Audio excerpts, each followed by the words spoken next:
സത്യത്തിൽ ഈ ശബരിമല, ഈ സ്വർണ്ണപ്പാളി ഒന്നുമല്ല. ലക്ഷക്കണക്കിന് ഭൂമികൾ ഈ സ്ഥാപനത്തിൽ നഷ്ടപ്പെട്ടിട്ടുണ്ട്. ലോകത്ത് എവിടെ ഒരു നിയമം ഞാൻ കണ്ടിട്ടില്ല. അടിവസ്ത്രം ധരിക്കാൻ പാടില്ല.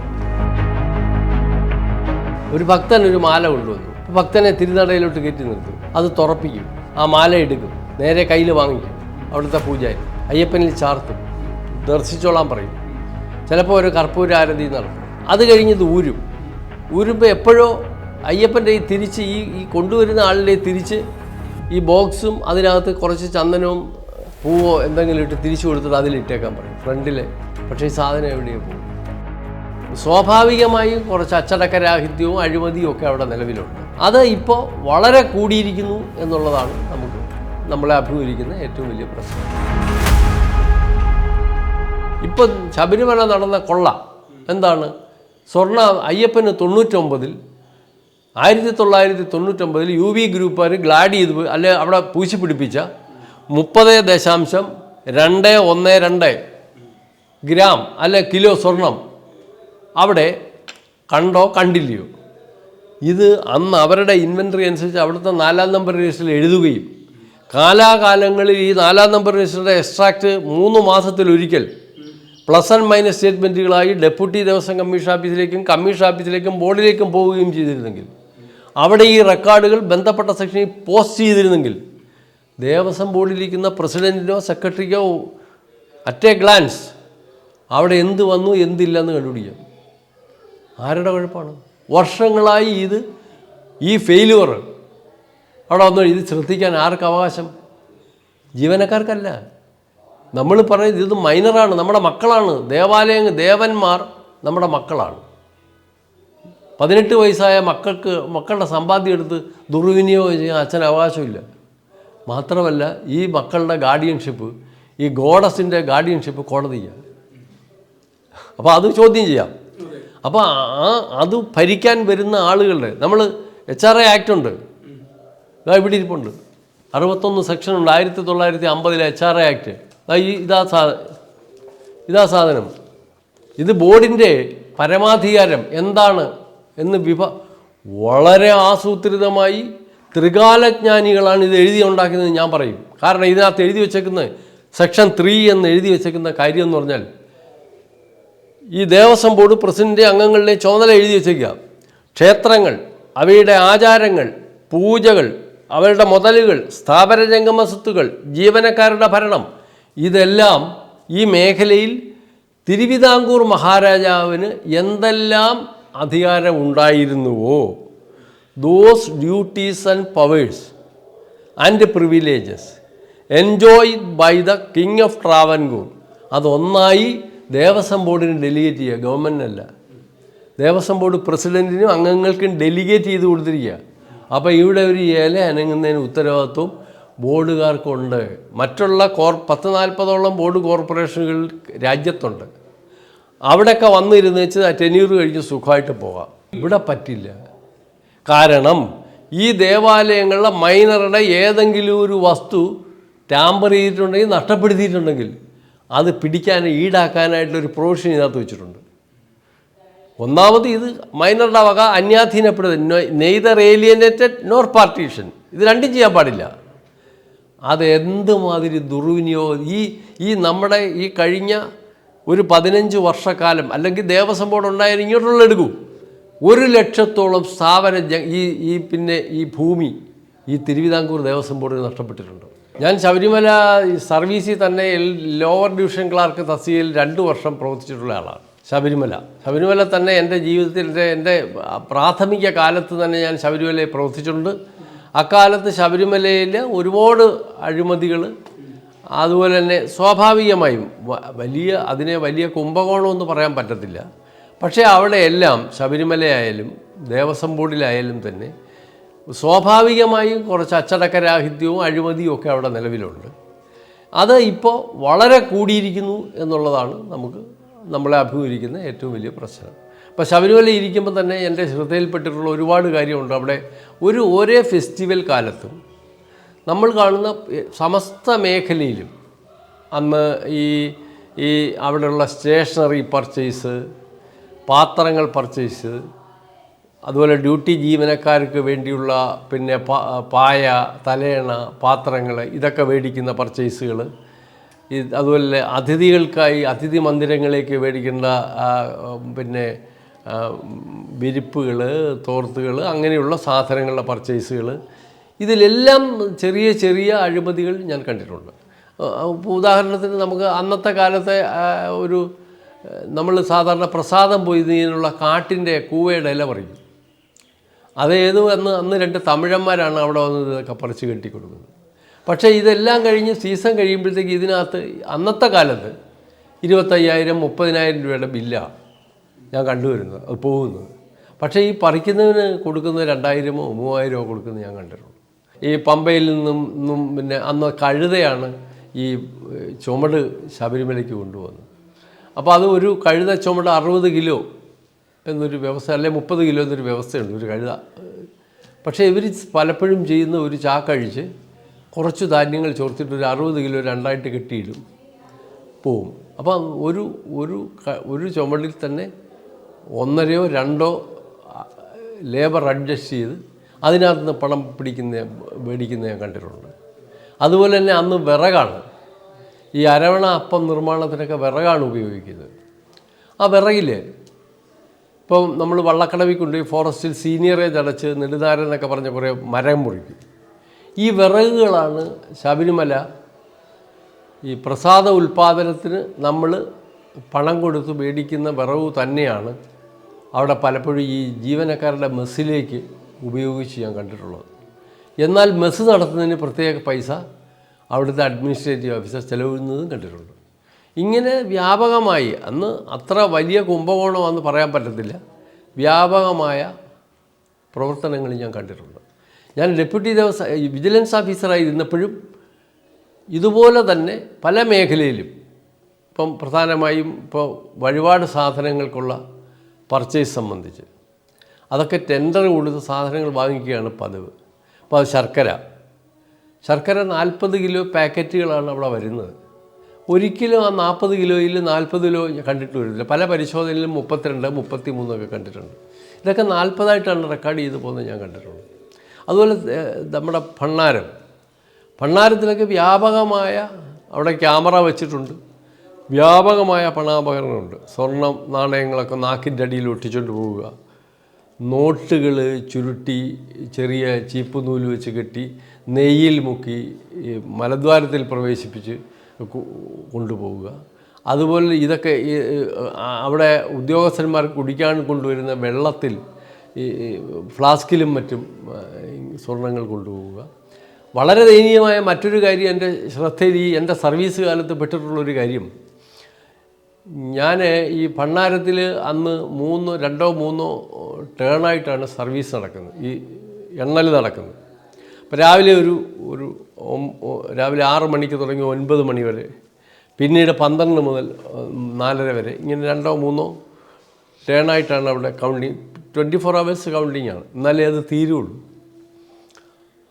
അപ്പോൾ ഇതൊക്കെ നടക്കുമ്പോൾ നമ്മൾ അവിടെ പോയി ഭണ്ണാരത്തിൽ ചിലപ്പോഴൊക്കെ സൂപ്പർവൈസ് ചെയ്യാൻ പോയിട്ടുണ്ട്. അവിടെ ലോകത്ത് നമ്മുടെ ഇന്ത്യയിൽ ആകമാനമുള്ള വലിയ ജുവലറികൾ, MG ബോക്സുകൾ അവിടെ കൂട്ടിയിടുന്നത് ഞാൻ കണ്ടിട്ടുണ്ട്. ഒരിക്കലും ഒരു ശബരിമല അയ്യപ്പൻ്റെ ഭക്തൻ ശബരിമല സന്നിധാനത്ത് അയ്യപ്പൻ്റെ മുമ്പിൽ വന്ന് ഒരു ജുവലറിയുടെ ബോക്സ് നിക്ഷേപിക്കില്ല. പിന്നീട് ഞാനത് അന്വേഷിച്ചപ്പോൾ ഇതൊക്കെ ഈ ശ്രീകോവിലിൽ ഈ കൊണ്ടുവരുന്ന ഭക്തൻ അത് ചാർത്തി കാണിക്കുമ്പം തന്നെ ഇതിനകത്ത് കൃത്രിമം വരുന്നതെന്നാണ് ഞാൻ കണ്ടിട്ടുള്ളത്. ഒരു ഭക്തൻ ഒരു മാല കൊണ്ടുവന്നു, അപ്പോൾ ഭക്തനെ തിരുനടയിലോട്ട് കയറ്റി നിർത്തും, അത് തുറപ്പിക്കും, ആ മാല എടുക്കും, നേരെ കയ്യിൽ വാങ്ങിക്കും അവിടുത്തെ പൂജാരി, അയ്യപ്പനിൽ ചാർത്തും, ദർശിച്ചോളാൻ പറയും, ചിലപ്പോൾ ഒരു കർപ്പൂര ആരതി നടത്തും. അത് കഴിഞ്ഞത് ഊരുമ്പോൾ എപ്പോഴോ അയ്യപ്പൻ്റെ ഈ തിരിച്ച് ഈ കൊണ്ടുവരുന്ന ആളിൻ്റെ തിരിച്ച് ഈ ബോക്സും അതിനകത്ത് കുറച്ച് ചന്ദനവും പൂവോ എന്തെങ്കിലും ഇട്ട് തിരിച്ചു കൊടുത്തിട്ട് അതിലിട്ടേക്കാൻ പറയും ഫ്രണ്ടിൽ. പക്ഷേ ഈ സാധനം എവിടെയോ പോകും. അപ്പോൾ ഇത് വളരെ ശ്രദ്ധയിൽപ്പെട്ടിട്ടുണ്ട്. അപ്പോൾ അന്ന് ഞാൻ എൻ്റെ ബോർഡ് പ്രധാനപ്പെട്ട കാരണം അത് ശബരിമല മേൽശാന്തി അല്ലെങ്കിൽ മേൽശാന്തിയുടെ അനുയായികളെന്നൊക്കെ പറയുമ്പോൾ വളരെ സെൻസിറ്റീവാണ്. അവരെയൊക്കെ നമ്മൾ ചോദ്യം ചെയ്യുകയോ അവരോട് സംസാരിക്കുമ്പോഴോ അത് വളരെ സെൻസിറ്റീവാകും. അവിടെ ഏറ്റവും കൂടുതൽ സെൻസിറ്റീവ് ആക്കുന്നത് മീഡിയക്കാർ തന്നെയാണ്. നമ്മൾ ഒരു കയർത്ത ഒരു ശാന്തിക്കാരനോട് സംസാരിച്ചാൽ പിറ്റേന്ന് വാർത്ത വരും, ശാന്തിക്കാരനെ ഉദ്യോഗസ്ഥൻ വിജിലൻസ് ഓഫീസർ വരട്ടി അല്ലെ ഭീഷണിപ്പെടുത്താൻ ശ്രമിച്ചു. കാരണം ഇവരെ വിളിച്ച് പറയുന്നതാണ് അവരാദ്യം മുഖവിലയ്ക്ക് എടുക്കുന്നത്.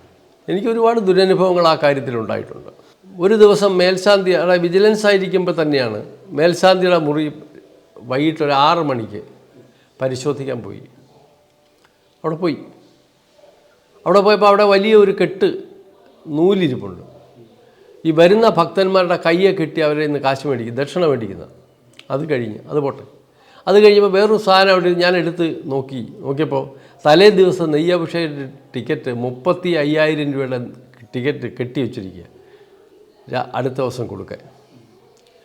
അപ്പോൾ ഞാൻ അദ്ദേഹത്തോട് തിരുമേനി ഇത് ചെയ്യുന്നത് ശരിയല്ല, തിരുമേനി എന്നാണ് ഞാൻ അഭിസംബോധന ചെയ്തത്, ശരിയല്ല, ഞാൻ അതെടുത്തിട്ട് പുറത്തു കൊണ്ടുവന്ന് നശിപ്പിച്ച് കളയായിരുന്നു. അദ്ദേഹത്തെ വേറെ ഒന്നും പറഞ്ഞില്ല, ചെയ്യരുത്, മേലാൽ ചെയ്യരുത്, ഇനി ചെയ്താൽ നടപടി ഉണ്ടാവുമെന്ന് പറഞ്ഞു. അതുപോലെ തന്നെ ഈ മേൽശാന്തിയുടെയും അന്നേരം തന്നെ ഞാൻ നോക്കിയപ്പോൾ മേൽശാന്തിയുടെ മുറിയിൽ ഈ സാധാരണ ഗ്രാമങ്ങളിൽ കുടിവെള്ളം കിട്ടാത്ത ഗ്രാമങ്ങളിൽ സ്ത്രീകൾ പാത്രം കൊണ്ടുവച്ചേക്കും, ഇങ്ങനെ വെള്ളം വരുന്നത് കാത്ത്. അതുപോലെ നെയ്യ്, പല ഭക്തജനങ്ങൾ നെയ്യ് കൊണ്ട് ഇങ്ങനെ ക്യൂ ആയിട്ട് വെച്ചിരിക്കുക വലിയ നീളത്തിൽ. അപ്പോൾ നെയ്യഭിഷേകത്തിന് അവിടെ ഒരു ചട്ടമുണ്ട്. കൗണ്ടറിൽ പോയി നെയ്യഭിഷേകത്തിൻ്റെ ടിക്കറ്റ് എടുത്ത് ഈ നെയ്യ് പൊട്ടിച്ച് ശ്രീകോവിലിൻ്റെ മുമ്പിലിരിക്കുന്ന സോപാന സ്പെഷ്യൽ ഓഫീസറുടെ നിയന്ത്രണത്തിലുള്ള ഉദ്യോഗസ്ഥൻ്റെ കൈവശം കൊടുത്ത് ആ ടിക്കറ്റ് കീറിച്ച് അകത്തേക്ക് കൊടുത്ത് അഭിഷേകം കഴിച്ച് പ്രസാദം മേടിച്ച് തിരിച്ച് അവർ കൊടുക്കുകയാണ് പതിവ്. അപ്പോൾ അതിന് വിരുദ്ധമാണെന്ന് ഞാൻ കണ്ടു ഈ സാധനം. ഞാൻ വെച്ചേക്കുമോ, അപ്പോൾ ഈ വെച്ചേക്കുന്നവർക്ക് കൊടുക്കാൻ വെച്ചിരിക്കുക ഈ തലേത്തെ ടിക്കറ്റ്. ഒരു പിറ്റേന്ന് ഞാൻ കണ്ട വാർത്ത, ദേവസ്വം വിജിലൻസ് ഓഫീസർ മേൽശാന്തിയെ അപമാനിച്ചു, വാർത്ത വന്നു. അപ്പോൾ അന്നത്തെ ബോർഡ് പറഞ്ഞു എന്നെ അവിടുന്ന് മാറ്റാൻ. അത് 2004-05 തോന്നുന്നു. എന്നെ അവിടുന്ന് മാറ്റാൻ പറഞ്ഞു. ഈ മാറ്റാൻ പറഞ്ഞ ബോർഡ് പ്രസിഡൻറ്റിനെ ജസ്റ്റിസ് പരിപൂർണം കമ്മീഷൻ കിട്ടിയ പരാതിയുടെ അടിസ്ഥാനത്തിൽ അവരെ അന്നത്തെ ഗവൺമെൻറ് നീക്കം ചെയ്തു. ഏത് 4 കൊല്ലത്തേക്ക് വന്ന ബോർഡിനെ 2 കൊല്ലമായപ്പോൾ അഴിമതിക്ക് നീക്കം ചെയ്തു. അപ്പോൾ ഇതാണ് അവിടെ സംഭവിക്കുന്നത്. അപ്പോൾ ഇങ്ങനെ അത് കഴിഞ്ഞ് ഞാൻ വളരെ വിശദമായ റിപ്പോർട്ട് കൊടുത്തു. ഈ ദേവസ്വം ബോർഡിൻ്റെ ഭണ്ണാരത്തിൽ പ്രതിവർഷം കോടികളുടെ, ഞാൻ അന്ന് കണക്കാക്കിയ ഒരു 25 കോടിയുടെ അപകടം വരെ അവിടെ ഉണ്ട്. ഇങ്ങനെ പല വഴിക്കായിട്ട് ഇത് അടയ്ക്കുന്നതിന് അവിടെ സ്കാനിങ് മെഷീൻ വയ്ക്കണം. കാരണം ജീവനക്കാരെ ഭണ്ണാരത്തിൽ അകത്തോട്ടും പുറത്തോട്ടും പോകുമ്പോൾ അവർക്ക് അടിവസ്ത്രം ധരിക്കാൻ പാടില്ല. ലോകത്ത് എവിടെ ഒരു നിയമം ഞാൻ കണ്ടിട്ടില്ല, അടിവസ്ത്രം ധരിക്കാൻ പാടില്ല. അതൊക്കെ പൗരാവകാശ ലംഘനമാണ്. അവർ വയ്ക്കും. അവരെ ഈ ഉദ്യോഗസ്ഥന്മാർ ഇപ്പോൾ അല്ല ഡിപ്പാർട്ട്മെൻറ്റ് അങ്ങനെ ഒരു നടപടിയെടുത്ത് എനിക്കൊരു അതിശയവുമില്ല. അവരത് ചെയ്യും. അവർ നാണയങ്ങൾ ഒട്ടിച്ചു വെച്ചിരിക്കും, അല്ലെങ്കിൽ നോട്ട് 1000 നോട്ടുകളുണ്ട്, അത് അവരവിടെ ഒട്ടിച്ചു വെച്ചിരിക്കും. അവരത് കൊണ്ടുവരും. എന്നിട്ട് ഇപ്പോൾ തന്നെ ഈ മലദ്വാരത്തിൽ വയ്ക്കുന്ന നോട്ട് കൊണ്ടുവന്ന് കഴുകി വലിയ ട്രേ മേടിച്ച് അതിൽ സർഫ് വെള്ളത്തിയിട്ട് കഴുകി തേച്ച് അടക്കി വെച്ചേക്കുന്നത് ഞാൻ പോയി കണ്ടിട്ടുണ്ട്. ഡയറിയിലൊക്കെ വളരെ ഉത്തരവാദിത്തോടു കൂടിയാണ് അവർ ആ ജോലി ചെയ്യുന്നത്. അതുപോലെ മുറികൾ മറിച്ച് വിൽക്കുക, ഇങ്ങനെ വ്യാപകമായി അവിടെ അഴിമതി എൻ്റെ ദൃഷ്ടിപ്പെട്ടിട്ടുണ്ട്. ഞാൻ ഭണ്ണാരത്തിൽ തന്നെ ഞാൻ വ്യക്തമായ റിപ്പോർട്ട് എടുത്ത് സ്കാനിങ് മെഷീൻ വയ്ക്കണം. അതുപോലെ തന്നെ ഈ കോയിൻ കൈകൊണ്ടാ കൗണ്ട് ചെയ്യുന്നത്, അത് നിർത്തണം. ഭണ്ണാരത്തിലെല്ലാം കൂടെ ഒരു 1000-1200 സ്ക്വയർ ഫീറ്റ് ഏരിയ ഉള്ളത്. അവിടെ 400 ജീവനക്കാർ നിന്ന് ജോലി ചെയ്യുന്നതാണ് അവിടുത്തെ അഴിമതിയുടെ ഏറ്റവും വലിയ പ്രധാന കാരണം. അപ്പോൾ അതുകൊണ്ട് നോട്ട് എണ്ണുന്നത് മെക്കനൈസ് ചെയ്യണം, കോയിൻ എണ്ണുന്നത് മെക്കനൈസ് ചെയ്യണം. ഭണ്ണാരത്തിലെ സ്റ്റാഫിൻ്റെ എണ്ണം 3-1 കുറയ്ക്കണം. മെക്കനൈസ് ചെയ്യുമ്പോൾ ആൾ കുറവ് മതി. കാരണം ഇതെല്ലാം ഒന്ന് പൊടിയടിച്ച് കോയിൻ കൗണ്ട് ചെയ്യാനും മറ്റേതിനും പോയാൽ പിന്നെ പണിയില്ല. ഇതെല്ലാം ഞാൻ പലപ്പോഴും റിപ്പോർട്ട് എഴുതി കൊടുത്തിട്ടുണ്ട്, ഒരു നടപടി എടുത്തിട്ടില്ല. അപ്പോൾ അതുപോലെ തന്നെ നമ്മുടെ ക്ഷേത്രങ്ങളിലെ കാര്യമായാലും, ക്ഷേത്രങ്ങളിൽ പലപ്പോഴും ജീവനക്കാർ ഹാജർ വളരെ കുറവാകും. പലപ്പോഴും പ്രോക്സിയാവും. പെർമനൻ്റായിട്ട് പ്രോക്സി വെച്ചേക്കുന്നവരുമുണ്ട്. ഇവർക്കൊക്കെ മുകളിൽ നിന്ന് പ്രൊട്ടക്ഷനുണ്ട്. എനിവേ ഇപ്പോഴും അറ്റൻഡൻസ് ഇപ്പോൾ പ്രഥമമായ ഒരു ജീവനക്കാരൻ്റെ ഉദ്യോഗസ്ഥന്മാരുടെ അറ്റൻഡൻസ് പോലും കറക്റ്റല്ല എന്നെനിക്ക് അഭിപ്രായമുള്ളൂ. ഇത് ഭരണതലത്തിലെ ഹെഡ് ക്വാർട്ടേഴ്സിൽ പോലും ഹാജർ കറക്റ്റല്ല എന്ന് എനിക്കൊരഭിപ്രായം ഇപ്പോഴും ഉണ്ട്. അത് കള്ളമൊന്നുമല്ല എന്ന് എനിക്കറിയാം. പിന്നെ ക്ഷേത്രത്തിലെ പറയാനുമില്ല, 1250 ക്ഷേത്രങ്ങളുണ്ട്. അപ്പോൾ അല്ലെങ്കിൽ ജീവനക്കാർ അത്ര ഉത്തരവാദിത്ത ബോധമുള്ളവർ, ഇത് സ്വന്തം ചോറാണ് എന്ന് വിശ്വസിക്കുന്നവരാണെങ്കിൽ അവരുടെ ഉത്തരവാദിത്തങ്ങൾ നിർവഹിക്കും. ഇപ്പം ഞാൻ സർവീസിൽ കയറുന്ന കാലത്ത് എനിക്ക് 350 രൂപ ശമ്പളം. ഇപ്പോൾ ആർക്കും അങ്ങനെ ഇല്ല. അതുപോലെ തന്നെ ക്ഷേത്ര ജീവനക്കാർക്ക് 4 അണയും 4 കെട്ടി ചോറുമായിരുന്നു, 2 രൂപയൊക്കെ ആയിരുന്നു. അതൊക്കെ മാറിയിരിക്കുന്നു. അവർ ക്ലാസ് 4-ലേക്കായിരിക്കുന്നു. അവർക്കൊക്കെ നല്ല ജീവിക്കാനുള്ള ശമ്പളം കിട്ടുന്നുണ്ട്. ഇപ്പോൾ ഒരു 30-32 കൊല്ലം മിനിമം ജോലി ചെയ്യുന്ന ശമ്പളം കിട്ടുന്നുണ്ട്. ആ ശമ്പളം അവർക്ക് പ്രൊമോഷൻ കിട്ടുന്നുണ്ട്. ഇപ്പോൾ ലോ പെയ്ഡ് എംപ്ലോയീസിൻ്റെ 10ാം ക്ലാസ് പാസ്സായ ഉദ്യോഗസ്ഥന്മാരൊക്കെ തന്നെ ക്ഷേത്ര ജീവനക്കാരായിട്ട് ഒരു 15 കൊല്ലം 10 കൊല്ലം കഴിയുമ്പോൾ ഒരു അസിസ്റ്റൻറ്റ് കമ്മീഷണറായി മാറുക. അപ്പോൾ അവരത് മേലോട്ടും പോകും. അപ്പോഴൊക്കെ അവർക്ക് നല്ല ജീവിക്കാനുള്ള ശമ്പളം കിട്ടുന്നുണ്ട്. പിന്നെ അതുപോലെ തന്നെ പെൻഷൻ, സർക്കാരിന് തുല്യമായ പെൻഷൻ കിട്ടുന്നു. നല്ല പ്രൊട്ടക്ഷനാണ് സർവീസിൽ. ഈ സ്ഥാപനം മറ്റ് ഇതര സ്ഥാപനങ്ങൾക്ക് മെച്ചമാണെന്നാണ് എൻ്റെ അഭിപ്രായം. പേയ്മെൻറ്റിലായാലും ആനുകൂല്യങ്ങൾക്കായാലും വളരെ മോശമല്ലാത്ത നല്ല സംരക്ഷണം comparative to Cochin board, Malabar Devaswom അവരെ താരതമ്യപ്പെടുത്തുമ്പോൾ വളരെ സുരക്ഷിതമായ സംരക്ഷിതമായ സ്ഥിതിയാണ് തിരുവിതാംകൂർ ദേവസ്വം ബോർഡിലെ ഉദ്യോഗസ്ഥന്മാർക്കും ജീവനക്കാർക്കും ഉള്ളത്.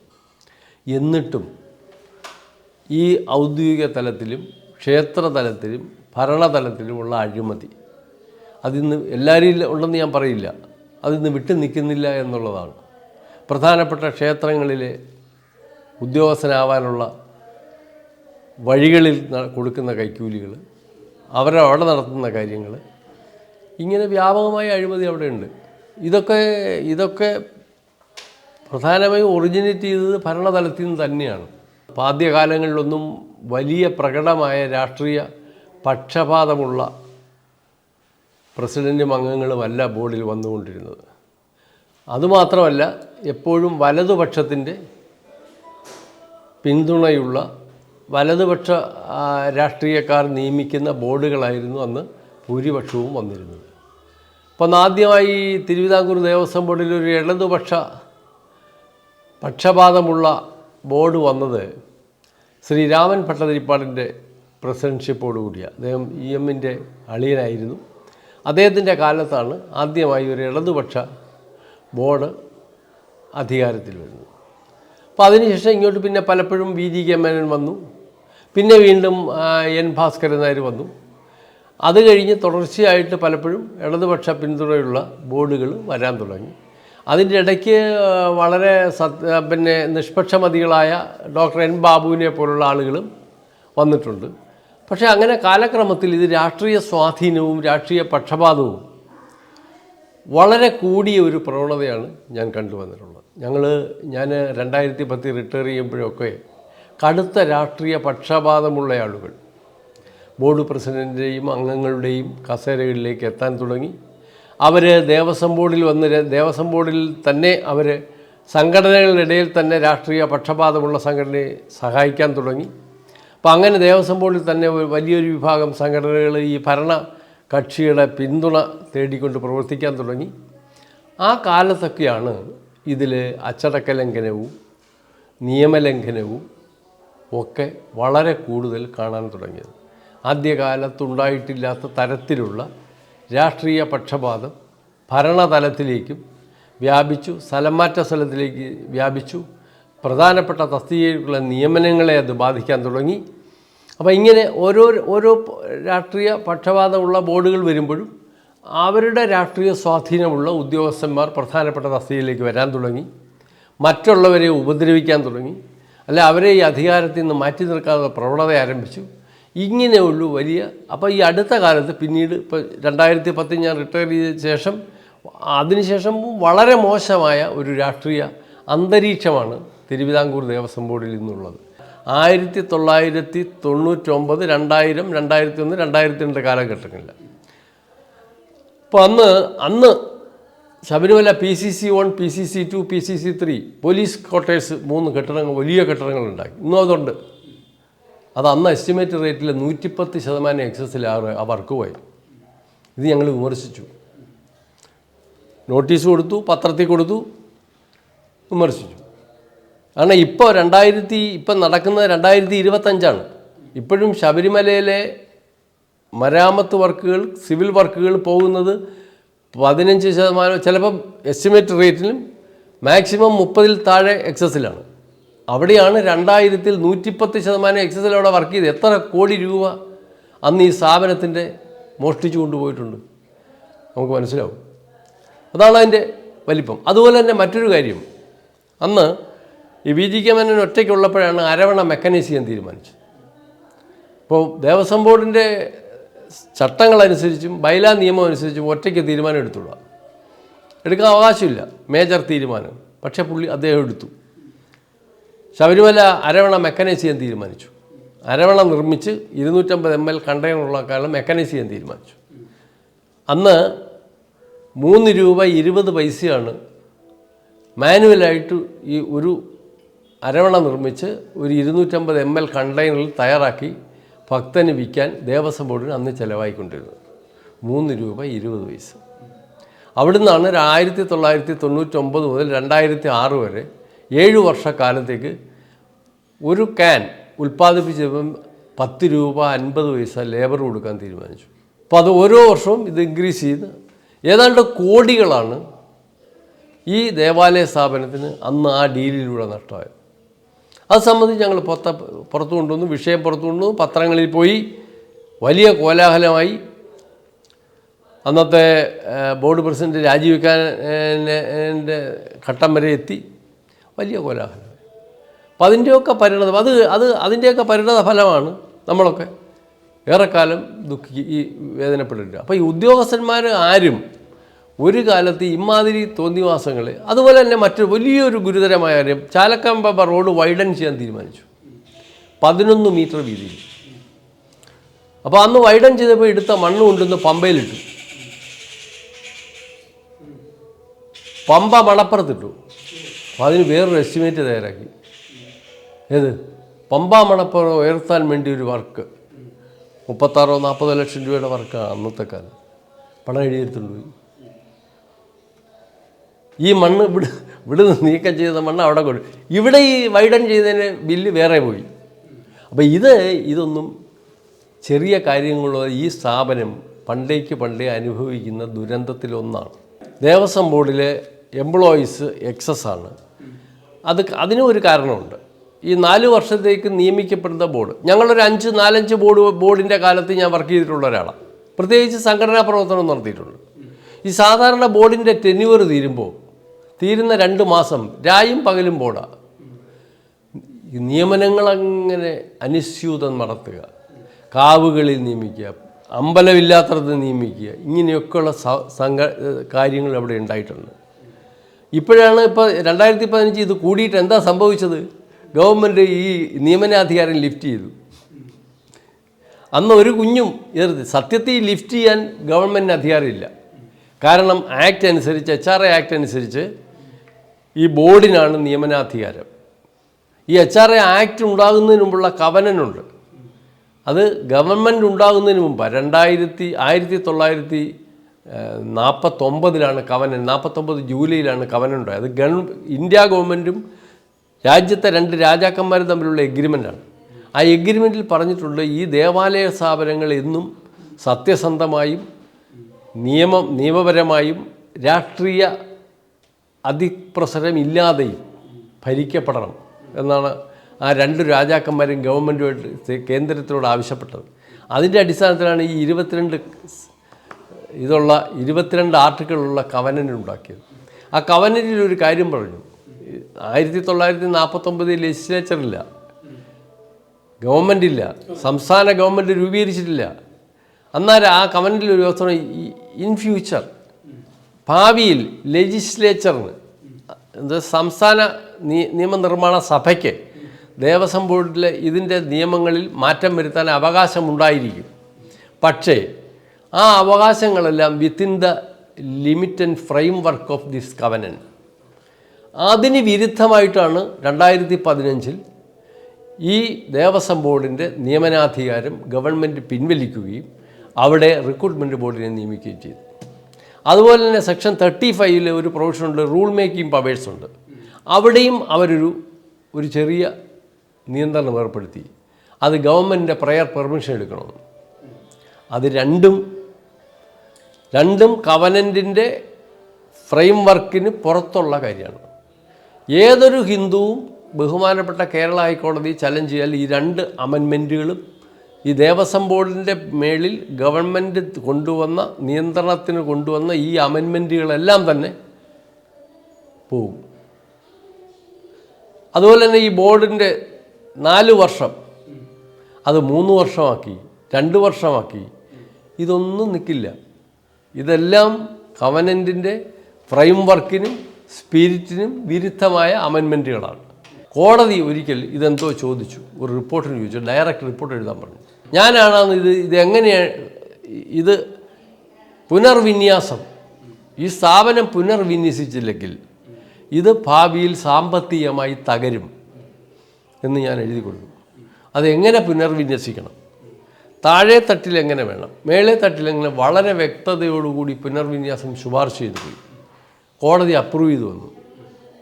അതാണ് എനിക്കെതിരെ അടുത്ത ആക്രമണം ഉണ്ടാവാനുള്ള പ്രധാന കാരണം. ഉടനെ EMൻ്റെ മരുമകൻ അന്ന് ഗുപ്തനായിരുന്നു.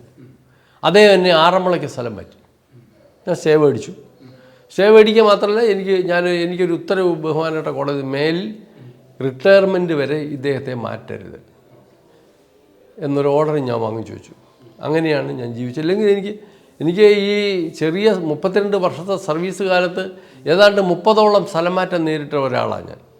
3.5 കൊല്ലം ഞാൻ ലീവായിട്ടും സസ്പെൻഷനായിട്ടും വെളിയിൽ നിന്നിട്ടുണ്ട്.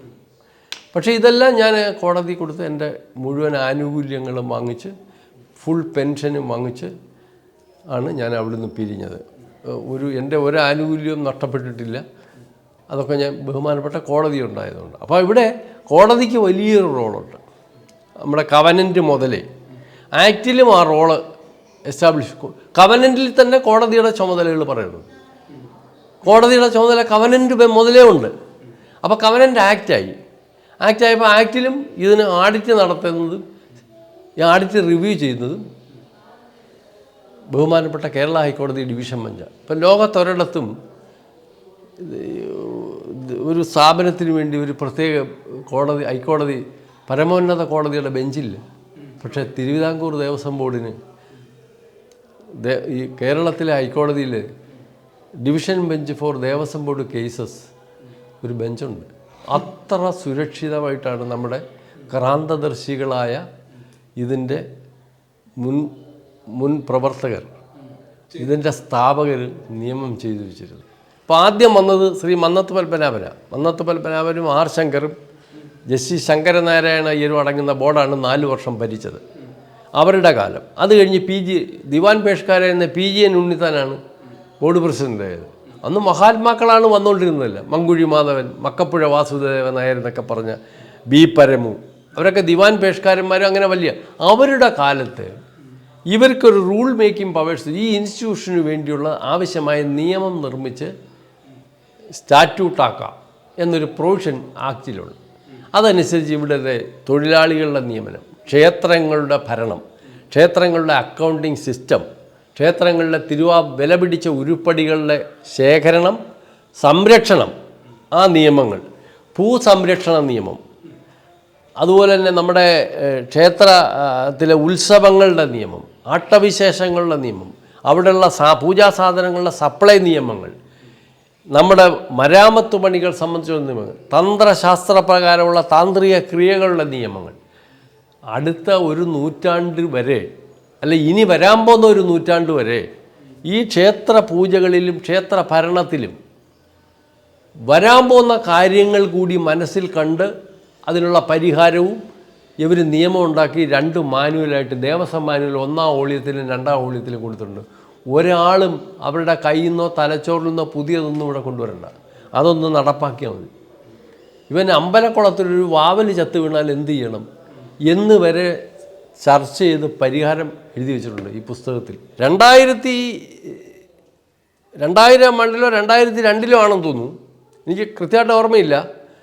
കേരള ഹൈക്കോടതി ജസ്റ്റിസ് പരിപൂർണനും ജസ്റ്റിസ് ബാലനാരായണമാരും ചേർന്നൊരു സുപ്രധാന വിധി പുറപ്പെടുവിച്ചു. സംസ്ഥാന ഗവൺമെൻറ് ശബരിമലയ്ക്കുള്ള 15 റോഡുകൾ എല്ലാ വർഷവും ഫെസ്റ്റിവലിന് മുമ്പായി മെയിൻ്റനൻസ് ചെയ്തുകൊള്ളണമെന്ന്. അതിന് മുടക്കുന്ന കാശ് ദേവസ്വം ബോർഡിന് തന്നാണെന്നാണോ? അതാണോ ഇവരുടെ വാദമുഖം? അതാ. ഒരു കാര്യം ഞാൻ പറയാം, വളരെ സുതാര്യമായി. കേരളത്തെ ഏതൊരു ഭക്തനും നിഷേധിക്കാനാവാത്ത ചില വസ്തുതകളുണ്ട്. ഒരു ഫെസ്റ്റിവൽ കാലത്ത് ഏതാണ്ട് തിരുവിതാംകൂർ ഈ സംസ്ഥാന ഗവൺമെൻറ്റിന് മിനിമം ഒരു 2000 മുതൽ 5000 കോടിയുടെ റവന്യൂ ഉണ്ട്. തർക്കമുണ്ടോ? ഇപ്പോൾ നമ്മുടെ നാട്ടിൽ 1 ലിറ്റർ പെട്രോളും 1 ലിറ്റർ ഡീസൽ ഒരാൾ അടിക്കുമ്പോൾ 22 രൂപയാണ് സംസ്ഥാന ടാക്സ്. ശരിയാണോ? അന്വേഷിച്ചോ? ആണോ? ഒരു സീസൺ കാലത്ത് മണ്ഡലന്മാരുടെ 365 ദിവസത്തിൽ ഒരു 200 ചില്ലുവാനും ദിവസങ്ങൾ ശബരിമല ക്ഷേത്രം തുറന്നിരിക്കാറുണ്ട്. അന്ന് കേരളത്തിന് വെളിയിലുള്ള ഭക്തജനങ്ങൾ, ഈ തീർത്ഥാടനത്തിന് ഭക്തജനങ്ങൾ എത്ര ലക്ഷം ഗാലൻ പെട്രോൾ ഡീസൽ കേരളത്തിൽ നിന്ന് നിറയ്ക്കുന്നു? ഇതിന് ടാക്സ് ആർക്കാണ് കിട്ടുന്നത്? വിലയിരുത്തൂ. അപ്പോൾ ഇത് ഇവിടുന്ന് അപ്പുറം പോകും. ഇതിന് ഏതെങ്കിലും ആനുകൂല്യം ഈ മതധർമ്മ സ്ഥാപനത്തിന് കൊടുക്കുന്നുണ്ടോ? ശബരിമലയ്ക്ക് കൊടുക്കുന്നു? ഇതിൻ്റെ അംശിച്ച് ഇതിൻ്റെ ഒരു 10% കൊടുക്കുന്നുണ്ടോ? കൊടുക്കുന്നില്ല. ഇപ്പം നിലയ്ക്കൽ പമ്പ 17 കിലോമീറ്ററാണ്. KSRTC 50 രൂപ മുതൽ 80 രൂപ വരെ പിടിച്ചു വയ്ക്കുന്നത്. 100 കോടി രൂപ KSRTCക്ക് വരുമാനമുണ്ട്. തർക്കമുണ്ടോ? ആ വരുമാനം ഉള്ളവർ ചെയ്യുന്ന പണി എന്താ? നിലയ്ക്കൽ ഷെഡ് കെട്ടി ദേവസ്വം ബോർഡ് ഭക്ഷണം കൊടുക്കണം അവിടുത്തെ ജോലിക്കാർക്ക്, അവിടെ AC വെച്ച് കൊടുക്കണം. തർക്കം ഉണ്ടപ്പോൾ അന്വേഷിച്ചോണം. ഇതാണ് ഈ ധർമ്മസ്ഥാപനങ്ങളെ നന്നാക്കുന്നത്. അങ്ങനെയാണ്. പിന്നെ ഈ ഭക്തജനങ്ങൾ കൊണ്ടുവരുന്ന ഈ പർച്ചേസ് ചെയ്യുന്ന സാധനങ്ങൾ, അതിൻ്റെ GST എത്ര 1000 കോടി രൂപ കിട്ടുന്നത്? ഈ കെട്ട് നിറയ്ക്കാനുള്ള ഉപകരണം, നെയ്യ്, സാധനങ്ങളൊക്കെ കേരളത്തിൽ നിന്ന് പർച്ചേസ് ചെയ്യുന്നുണ്ട്. കേരളത്തിലെ ഹോട്ടൽ മുറികളിൽ അവർ താമസിക്കുകയാണ്. ആര്? ഭക്തന്മാർ. ഇനി അതെല്ലാം പോട്ടെ, പത്തനംതിട്ട മുതൽ വടശ്ശേരിക്കര വരെയുള്ള ജനപഥം, അവിടെ താമസിക്കുന്ന, അവിടെ ഒരു 10-15 ഗ്രാമപഞ്ചായത്ത് അല്ലെങ്കിൽ 100 ഗ്രാമപഞ്ചായത്ത് ഒരു ഏരിയ ഉണ്ട്, അവിടെ ഉണ്ടല്ലോ പത്തനംതിട്ട ജില്ല. ആ ജില്ലയുടെ ഒരു വെൽഫെയർ, അവിടുത്തെ കർഷകരുണ്ടാക്കുന്ന കാർഷിക സാധനങ്ങൾ വിറ്റഴിക്കുന്നത് എപ്പോഴാണ്? അയ്യപ്പൻ കോളിൻ്റെ സമയത്താണ്. അവരുടെ ജീവിതവുമായി ബന്ധപ്പെട്ട്. അതാണ് ഞാൻ പറഞ്ഞത്, ഈ ശബരിമല ഈ സ്വർണ്ണപ്പാളിയുടെ വിവാദം വന്നപ്പോൾ ഏറ്റവും കൂടുതൽ വ്രണപ്പെട്ടത് ആ ഭാഗത്തുള്ള ക്രിസ്ത്യാനികളുടെയും മുസ്ലിങ്ങളുടെയും മനസ്സിലാണ്. പലരും പ്രതികരിക്കുന്നത് ഞാൻ കേട്ടിട്ടുണ്ട്. അയ്യപ്പൻ എന്ന് പറഞ്ഞ് ഞങ്ങളവിടെ പോയി തൊഴത്തില്ലെങ്കിലും ഞങ്ങൾ അയ്യപ്പൻ്റെ ആളുകളാണ്. കാരണം എന്താ? അവരുടെ ദൈനംദിന ജീവിതം, അവരുടെ കാർഷിക വൃത്തി, അവരുടെ തൊഴിൽ മേഖല, അവരുടെ പ്രാണൻ, അവരുടെ ജീവിതം, അവരുടെ ശ്വാസം, അവരുടെ അധ്വാനം, ഇതൊക്കെ ശബരിമലയായിട്ട് ബന്ധപ്പെട്ട കിടക്കുന്നത്. അവർ ചീനി വയ്ക്കുമ്പോഴും ചേന വയ്ക്കുമ്പോഴും വാഴ വയ്ക്കുമ്പോഴും അയ്യപ്പൻ കോളിൻ്റെ സമയമാണ് അവർ അമ്പം ആദായം എടുക്കുന്ന രീതിയിലാണ്. അവിടെ ചെന്ന് പരിശോധിച്ച് നോക്ക്. അപ്പോൾ ഇത്തരത്തിലുള്ള കേരളത്തിലെ 1-2 ജില്ലകളുടെ, കൊല്ലവും പത്തനംതിട്ടയുള്ള 2 ജില്ലകളുടെ വെൽഫെയർ, തിരുവല്ലയൊക്കെ കോട്ടയൊക്കെ വരും. അവരുണ്ടാക്കുന്ന കാച്ചിലും ചേനയും ചേമ്പും ഏത്തക്കൊലയൊക്കെ എപ്പോഴാണ് വിൽക്കുന്നതെന്ന്, എപ്പോഴാണ് അതിന് നല്ല മൂല്യം കിട്ടുന്നതെന്ന് അന്വേഷിച്ചു. അപ്പോൾ അത് അങ്ങനെ പറഞ്ഞറിയിക്കാനാവാത്ത. അതുപോലെ റാന്നി പെരിനാട് പഞ്ചായത്ത്, ഈ പഞ്ചായത്തിൻ്റെ മേജർ ഇൻകം ഇടുന്നതാണ്. ശബരിമല എത്ര ആയിരം കടക്കാരാണ് വരുന്നത്? ഈ കടയുടെ ടാക്സ് പിരിക്കുന്നവരാ? കടയ്ക്ക് ലൈസൻസ് കൊടുക്കുന്നവരാ? അവിടെ ഇലക്ട്രിസിറ്റി ബോർഡുകാർ ഓരോ കടയ്ക്കും മീറ്റർ വെച്ച് കൊടുക്കുന്നു. എത്ര ആയിരം രൂപ ഉണ്ടാക്കുന്നത്? വാട്ടർ അതോറിറ്റി പമ്പയിൽ നിന്ന് സ്റ്റേജ് വെച്ച് പമ്പ് ചെയ്ത് അവിടെ കൊടുക്കുക. വാട്ടർ അതോറിറ്റിയുടെ നിലനിൽപ്പ് എവിടുന്ന? ഇത്തരത്തിൽ കേരളത്തിൻ്റെ സമ്പദ്ഘടനയുടെ ഒരു ഗണ്യമായൊരു പങ്ക് നിർവഹിക്കുന്ന ഒരു തീർത്ഥാടന കേന്ദ്രമാണ് ശബരിമല. അതിൻ്റെ ഗൗരവത്തിൽ അതിനെ കണ്ടിട്ടുണ്ടോ? ആരെങ്കിലും അത് ചിന്തിച്ചിട്ടുണ്ടോ? അവിടെയാണോ ഈ കടകംപള്ളിയുടെ പ്രസ്താവന? ബസ് പുച്ഛിച്ച് തള്ളും ആളുകൾ, ഭക്തന്മാർ. ഇവരൊന്നും ചെയ്യുന്നില്ല എന്ന് തന്നെ പറയേണ്ടി വരും. ഇതിൻ്റെ അടിസ്ഥാനത്തിൽ ഈ തിരുവിതാംകൂർ ദേവസ്വം ബോർഡിൻ്റെ നിലവിലുള്ള ചട്ടമനുസരിച്ച് ഇവിടെ ബോർഡ് പ്രസിഡൻറ്റിനെയും അംഗങ്ങളെയും നിയമിക്കുന്നത് രാഷ്ട്രീയക്കാരാണ്. ഭരിക്കുന്ന ഗവൺമെൻറ്റാണ്. അതിൽ ഒന്ന് പ്രസിഡൻറ്റിനെ നിയമിക്കാനുള്ള അധികാരം ക്യാബിനറ്റിനാണ്. 2 council of Hindu ministers, council of Hindu ministers, 3 council of MLAs, Hindu MLAs. ഈ 3 പേരാണ് ഇവരെ നിയമിച്ചുള്ളൂ. അവരുടെ ഭരണഭൂരിപക്ഷം അനുസരിച്ചാണ് നിയമിച്ചുള്ളൂ. അപ്പോൾ ഇവിടെ ഈ അപാരമായ സാധ്യതകൾ അടുത്ത കാലമല്ല, കഴിഞ്ഞ ഒരു 10-15 വർഷമായി അവർ കണ്ടറിഞ്ഞിട്ടുണ്ട്. ഈ സാധ്യതകൾ എന്നുവെച്ചാൽ ശബരിമല ഇരിക്കുന്ന ഉദ്യോഗസ്ഥൻ്റെ വരുമാനം, അനധികൃതമായി കിട്ടുന്ന പണം, 28ഓളം മഹാക്ഷേത്രങ്ങളുണ്ട് ഇവിടെ, അഡ്മിനിസ്ട്രേറ്റീവ് ഓഫീസ് തസ്തികകളുണ്ട്, അവിടെ ഇരിക്കുന്ന ഉദ്യോഗസ്ഥൻ്റെ വരുമാനം, അവരുടെ നേട്ടങ്ങൾ, അവരെ നിയോഗിക്കുന്ന മൂലം ഉണ്ടാകുന്ന നേട്ടങ്ങൾ, പിന്നെ ഈ സ്ഥാപനത്തിൽ ഓരോ വർഷം വരുന്ന ആയിരക്കണക്കിന് തസ്തികളുടെ നിയമനത്തിലുള്ള നേട്ടങ്ങൾ, ഇതെല്ലാം രാഷ്ട്രീയത്തിൻ്റെ നേട്ടം അല്ലെങ്കിൽ രാഷ്ട്രത്തിൻ്റെ നേട്ടമില്ല, അത് അവർ കണ്ടെത്തിയിട്ടുണ്ട്. ആ കണ്ടെത്തിയത് എക്സ്പ്ലോയിറ്റ് ചെയ്യാനുള്ള പരിശ്രമത്തിൻ്റെ ഭാഗമാണ് ഇത്തരത്തിലുള്ള ബോർഡ് നിയമനം വരുന്നത്. ഇപ്പോൾ പ്രധാനപ്പെട്ട പറയാം, നിലവിലെ ചട്ടമനുസരിച്ച് ബോർഡിനെ നിയോഗിച്ച് കഴിഞ്ഞ് നിയന്ത്രിക്കാൻ നിയോഗിച്ചവർക്കും അധികാരമില്ല. ഇവിടുത്തെ ചട്ടം അങ്ങനെ. ഇത് ബോർഡ് പ്രസിഡൻറ്റിനെയും അംഗങ്ങളെയും നിയമിച്ചാൽ അവരെ നിയന്ത്രിക്കാൻ ഗവൺമെൻറ്റിന് അധികാരമില്ല. പിന്നെ അവരെ നിയന്ത്രിക്കാനോ അയോഗ്യരാക്കാനോ അധികാരമുള്ള ആകെ ഒരു ഏജൻസി ബഹുമാനപ്പെട്ട കേരള ഹൈക്കോടതി. ഇവിടെ ഇതുണ്ട്, റിമൂവൽ ഓഫ് ബോർഡ്, ഒരു റൂളാണ്. ആരാ റിമൂവ് ചെയ്യേണ്ടത്? കോടതി. സിംഗിൾ ബെഞ്ച് കേസ് കേൾക്കണം, ഡിവിഷൻ ബെഞ്ച് റെഫർ ചെയ്യണം, ഡിവിഷൻ ബെഞ്ച് റിമൂവ് ചെയ്യണം, ഗവൺമെൻറ്റിനല്ല. അപ്പോൾ ആ അധികാരം ഉപയോഗിച്ച് പലപ്പോഴും നിയമിക്കുന്ന ആളുകൾ വഴിതെറ്റും. അങ്ങനെ തെറ്റാതിരിക്കാനുള്ള മുൻകരുതലാണോ എന്നറിയില്ല, വിധേയത്വമുള്ളവരെ നിയമിക്കപ്പെടുന്നു. അപ്പോൾ അവർ സദാ ജാഗരൂകരാണ്. ആരെ? നിയമനത്തിലെ യജമാനന്മാരെ സേവിക്കാൻ. അപ്പോൾ സേവിച്ച് വരുമ്പോൾ സ്ഥാപനത്തിൻ്റെ താല്പര്യം ഇതുമായിട്ട് യോജിക്കാതെ വരും. അതാണ് ഈ കൂറ്റൻ അഴിമതി.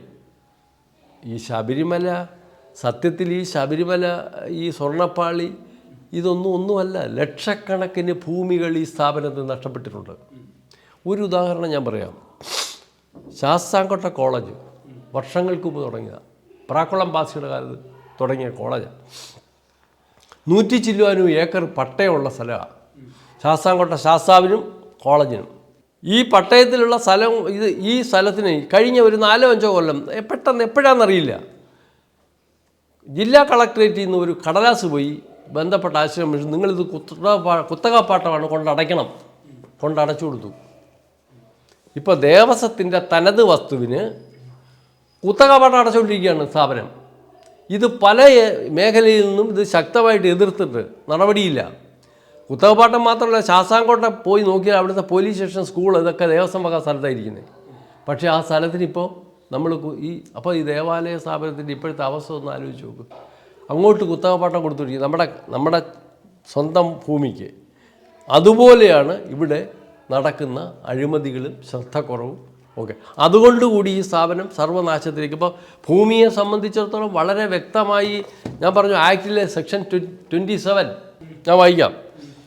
Immovable properties entered or classified as revenue records, Devaswom വകയെന്ന്, ദേവസ്വം പുറമ്പോക്ക്, പണ്ടാര വക land on those lands under the possession and enjoyment of ദേവസ്വംസ്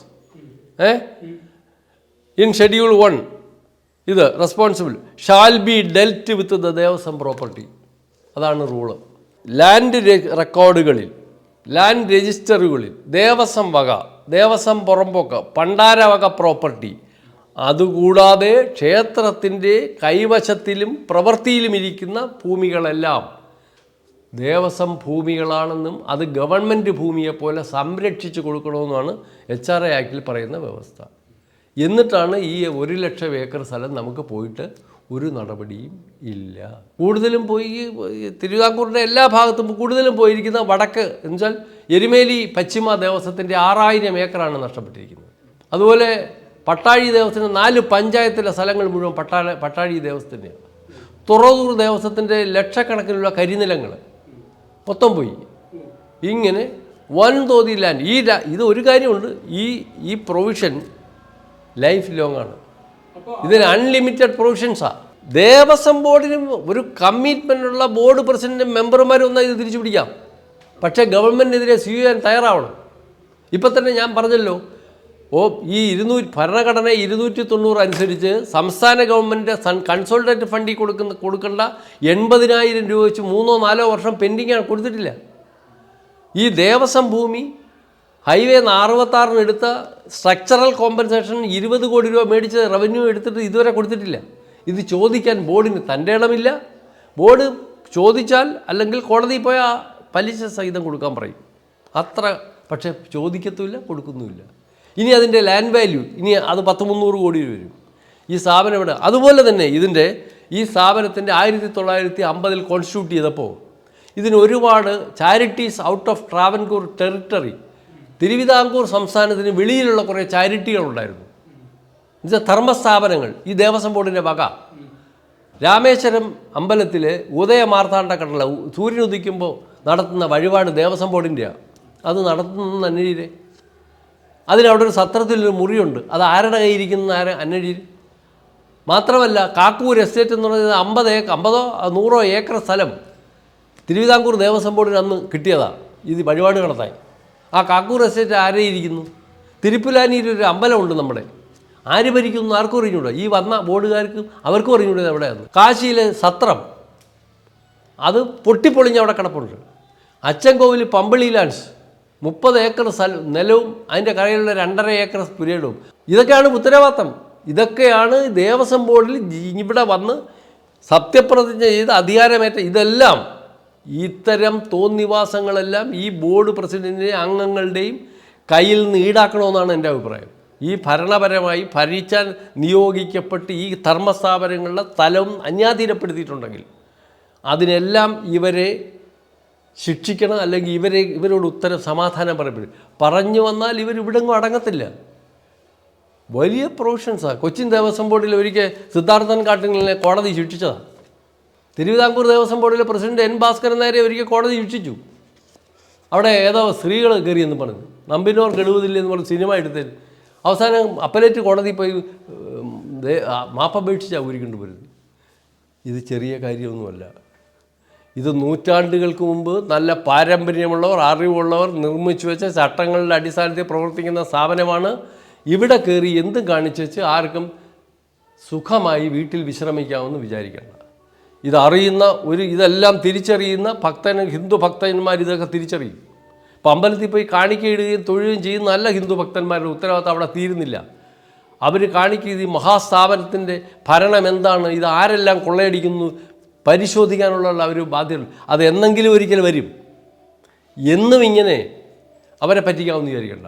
ഇപ്പം എന്തുകൊണ്ടാണ് ശ്രീമാൻ വാസു സാറും അടുത്ത പത്മകുമാറും ഒക്കെ പ്രതികളാകുന്നത്? എന്തുകൊണ്ടാണ്? ഞാൻ ആദ്യം വായിച്ച് കേൾപ്പിച്ച പ്രൊവിഷൻ ഉള്ളത് കൊണ്ടാണ്. ഏത്? Those duties and powers enjoy by the king of Travancore prior to the formation of Kerala state ഒന്നാകെ ഡെലിഗേറ്റ് ചെയ്ത് കൈ വാങ്ങിച്ചിരിക്കുക. അപ്പോൾ ഈ ധർമ്മസ്ഥാപനങ്ങളുടെ ഏതെങ്കിലും സ്ഥാവര ജംഗമ സ്വത്തുകൾ ഇല്ലാതാക്കിയാൽ, എനിക്കറിയാം മംഗലത്ത് മഠം എന്ന് പറഞ്ഞൊരു പ്രസിഡന്റ് ഉണ്ടായിരുന്നു. അദ്ദേഹത്തിൻ്റെ കാലത്ത് ഇതുപോലെ എന്തോ ഫൈനാൻഷ്യൽ ഇതുണ്ടാക്കി. അദ്ദേഹത്തിൻ്റെ മക്കളുണ്ട് കാശടച്ചു, കോടതി ഉത്തരവിട്ടിട്ട്. KV ശ്രീധരൻ്റെ മക്കൾ കാശടച്ചു, കളങ്ങര കുഞ്ഞുകൃഷ്ണൻ്റെ മക്കൾ കാശടച്ചു. പക്ഷേ അത്തരം മൂവ്മെൻ്റ് ഒന്നും ഇപ്പോൾ വരുന്നില്ല. കാരണം ഇതിന് സ്റ്റേറ്റ് ആഡിറ്റ് ഡിപ്പാർട്ട്മെൻ്റ് ഉണ്ട്. ഹൈക്കോടതി ഇത് കേരള സ്റ്റേറ്റ് ആഡിറ്റ് ഡിപ്പാർട്ട്മെൻറ്റ് ആഡിറ്റാണ്. പക്ഷേ അതെന്താ ചെയ്യുന്നത്? ഈ പ്രവർത്തിച്ച് ദോഷപ്പെടുത്തി ഈ സ്ഥാപനം നശിപ്പിച്ചവൻ പോയാൽ ചത്താലും ആഡിറ്റ് റിപ്പോർട്ട് വരത്തില്ല. അഥവാ വന്നാൽ ആരെങ്കിലും ഉദ്യോഗസ്ഥൻ്റെ ആസനത്തിൻ്റെ കീഴിൽ വയ്ക്കും. സാമ്പത്തിക സമാഹരണ അഴിമതി പണാപകരണം നടത്തിയവർ നടപടിയില്ല. ദേവസ്വം ബോർഡ് പ്രസിഡന്റിൻ്റെ മെമ്പർമാരെയും PA ആയിട്ട് ഇരിപ്പുണ്ടല്ലോ കള്ളന്മാർ. അവിടെ തന്നെ രേഖകൾ ഇരിപ്പുണ്ട്. അവരവിടെ തന്നെ കാരണം അവരുടെ രേഖകൾ മൂടി വയ്ക്കാനുള്ള ഒരു ഉപാധിയായിട്ടാണ് ഇവരുടെ കൂടത്തുള്ള പ്രവേശനം. എനിക്കൊരു കാര്യം ഉറപ്പുണ്ട്, കേരളത്തിലെ ഈ തിരുവിതാംകൂർ, കൊച്ചി, മലബാർ ക്ഷേത്രങ്ങൾ മാത്രം സംരക്ഷിച്ച് അതിൻ്റെ വരുമാന മിച്ചം എടുത്താൽ കേരളത്തിലെ ഹിന്ദുക്കളെ സ്വർഗതുല്യരാക്കാൻ പറ്റും.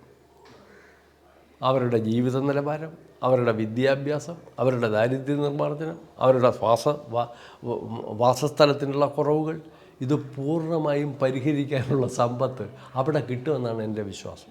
ശബരിമലയിൽ ഞാൻ പറഞ്ഞില്ല 2000 ഈ കണ്ടെയ്നറിൻ്റെ ഇപ്പം നമ്മൾ മെക്കനൈസ് ചെയ്തപ്പോൾ അതിന് കണ്ടെയ്നർ വേണം, എക്കോ ഫ്രണ്ട്ലി കണ്ടെയ്നർ.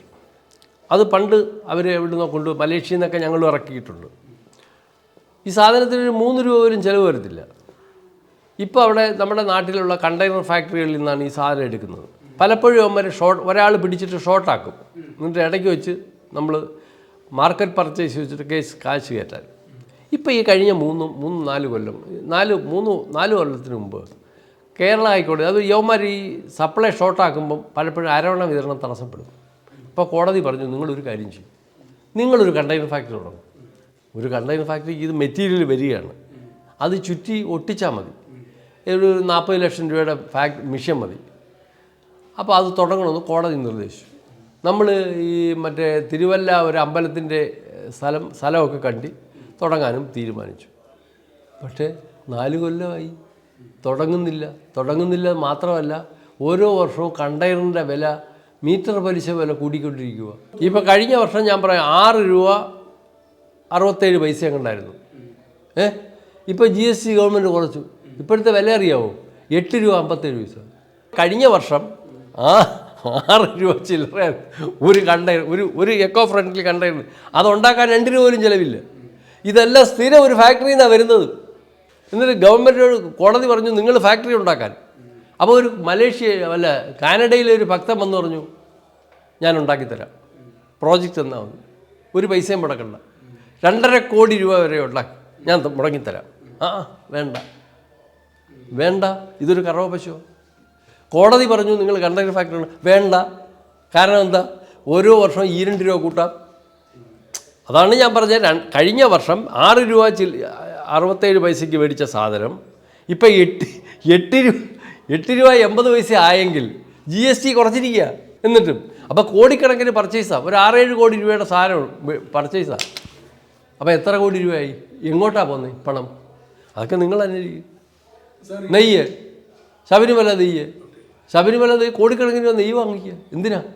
ശബരിമല ഭക്തന്മാരെ എണ്ണം കുറഞ്ഞോ? ഞങ്ങളൊക്കെ സർവീസ് ചെയ്യുമ്പോൾ ശബരിമല നെയ്യ് ഫ്ലഡ് ചെയ്യുകയാണ്.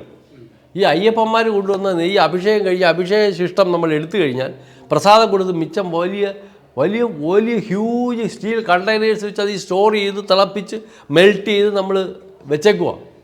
ശബരിമലയിലും പമ്പയിലും നിലയ്ക്കലും നെയ്യാണ് ഉപയോഗിക്കേണ്ടത്, വിളക്ക് കത്തിപ്പിന് പോലും. ഇപ്പം നെയ്യ് മേടിക്കുക. ശബരിമല നെയ്യ് അഭിഷേകം കുറഞ്ഞോ? ഭക്തന്മാരുടെ എണ്ണം കുറഞ്ഞു. ഇതാര് മോഷ്ടിച്ചുകൊണ്ട് പോകുന്നു?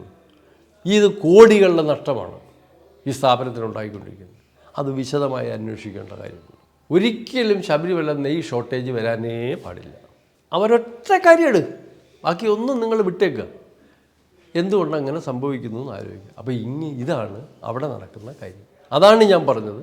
ഇതെല്ലാം വഴിയാമണ്ണം സമാഹരിച്ചാൽ ഈ ഹിന്ദു ധർമ്മ സ്ഥാപനം ലോകക്ഷേമം നടത്താനുള്ള പ്രാപ്തമായ സമ്പത്തുള്ള സ്ഥാപനമാകും. നമ്മൾ ചെറിയ സാധനമല്ലിത്. 1254 അമ്പലമാണ് തിരുവിതാംകൂർ ദേവസ്വം ബോർഡിലുള്ളത്.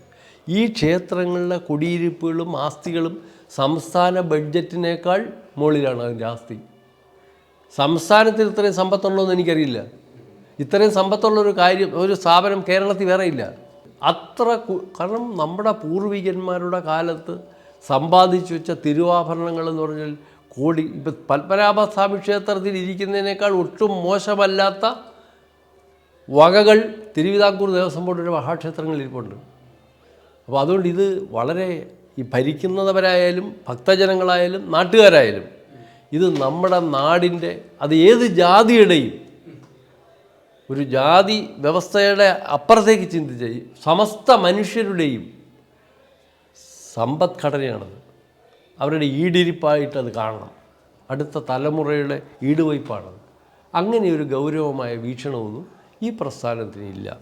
ഇപ്പോൾ എനിക്ക് തോന്നുന്നു ചിലപ്പോൾ ഈ ശബരിമല ഈ സംഭവത്തോടു കൂടി കുറച്ച് അഴിമതിക്കാരായ ഉദ്യോഗസ്ഥന്മാരുടെ സ്വകാര്യ സ്വത്തുകളൊക്കെ അന്വേഷിച്ച് ഇതൊക്കെ എടുത്തുകൊണ്ട് പോയവരുടെ കയ്യിരിപ്പുണ്ട് കുറേയൊക്കെ. ഇപ്പോൾ അന്വേഷിച്ചാലും കിട്ടും.